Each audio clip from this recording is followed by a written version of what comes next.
मैं धन्यवाद देना चाहता हूं अध्यक्ष महोदय आपका।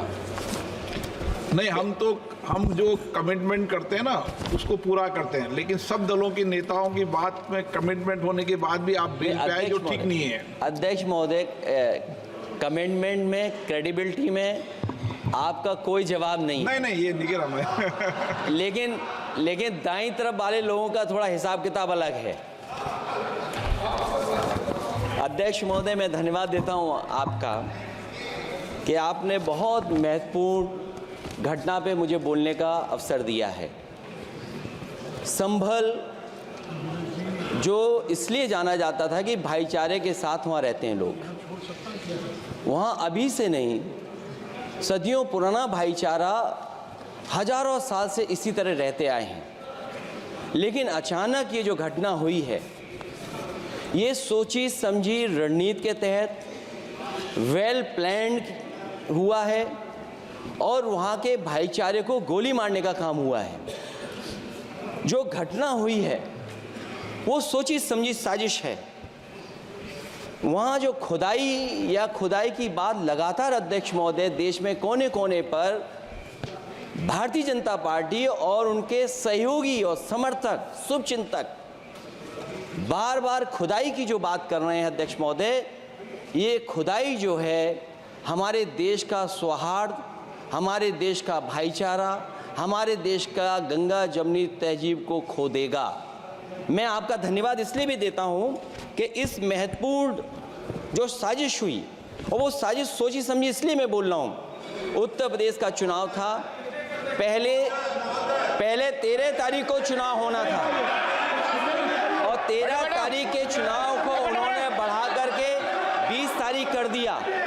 और इस जो घटना है मैं आपके सामने पढ़ना चाहता हूं।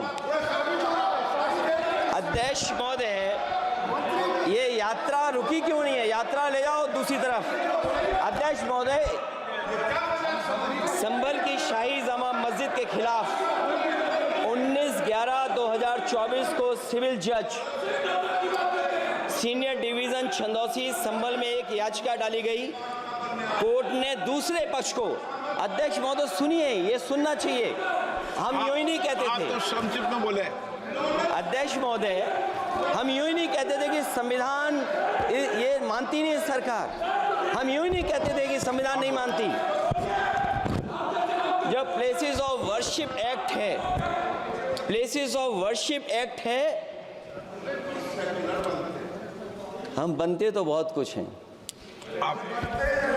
संभल के शाही जामा मस्जिद के खिलाफ 19/11/2024 को सिविल जज सीनियर डिवीजन चंदौसी संभल में एक याचिका डाली गई। कोर्ट ने दूसरे पक्ष को सुने बगैर उसी दिन 19/11/2024 को सर्वे के आदेश दे दिए। ताज्जुब की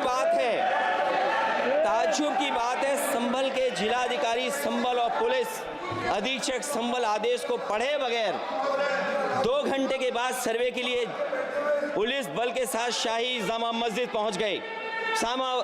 जामा मस्जिद की कमेटी, जनप्रतिनिधि, उलेमा इकराम, सभी अधिवक्ताओं ने सहयोग दिया। जिलाधिकारी संभल और पुलिस अधीक्षक संभल ने 2.5 घंटे सर्वे के बाद कहा, आप सब सर्वे पूरा हो चुका है और अब रिपोर्ट कोर्ट को भेज दी जाएगी। लेकिन दिनांक 22/11/2024 फ्राइडे को जुमे की नमाज के लिए लोग नमाज अदा करने के लिए जामा मस्जिद पहुंचे, लेकिन पुलिस प्रशासन ने बैरिकेड लगा दिया ताकि लोग नमाज न पढ़ सकें। उसके बाद भी लोगों ने संयम बरतते हुए नमाज अदा की और किसी प्रकार का विरोध प्रदर्शन नहीं किया। 29/11/2024 को कोर्ट की अगली तारीख तय थी। शाही जामा मस्जिद की कमेटी और मुस्लिम समाज के सभी लोग कोर्ट में केस की पैरवी के लिए तैयारी कर रहे थे, परंतु दिनांक 23/11/2024 की रात पुलिस प्रशासन द्वारा कहा गया 24/11/2024 यानी अगले दिन सुबह को दोबारा सर्वे किया जाएगा। शाही जामा मस्जिद कमेटी और अधिवक्ता ने कहा कि इस सर्वे तो मुकम्मल हो चुका है, अब दूसरे सर्वे की क्या आवश्यकता है? कोर्ट के आदेश का हमने पालन कर दिया। अगर दूसरे सर्वे कराना है तो दोबारा आदेश करवाएं, कोर्ट के आदेश के बाद हम दोबारा सर्वे करा देंगे। लेकिन जिलाधिकारी संभल और पुलिस अधीक्षक संभल ने कोई सुनवाई नहीं की और तानाशाही दिखाते हुए सुबह के वक्त से पहले शाही जामा मस्जिद आ गई। आ गए। शाही जामा मस्जिद कमेटी और मुस्लिम समाज के लोगों ने फिर भी धैर्य रखा और दोबारा सर्वे के लिए अंदर ले गए। सर्वे के दौरान करीब 1.5 घंटा बाद जब जनता को सूचना मिली तो वो इकट्ठा होना शुरू हो गए। लोगों ने सर्वे का कारण जानना चाहा तो सर्किल ऑफिसर ने उनके साथ गाली गलौज की और लाठीचार्ज करवाकर बुरी तरह जख्मी कर दिया।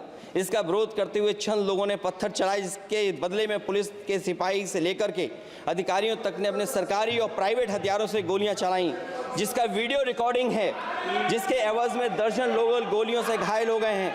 5 मासूमों जो कि अपने घर से सामान लेने के निकले थे, उनकी मृत्यु हो गई। संभल का माहौल बिगाड़ने में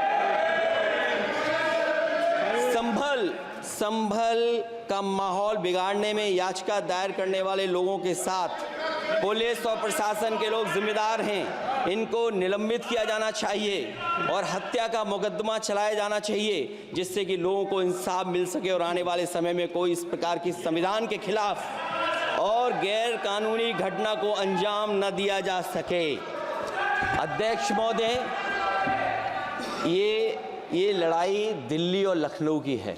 नो प्लीज कभी दिल्ली पहुंचे थे जिस रास्ते, वही लखनऊ वाले उसी रास्ते पहुंचना चाहते हैं। उज्जर रमन सिंह जी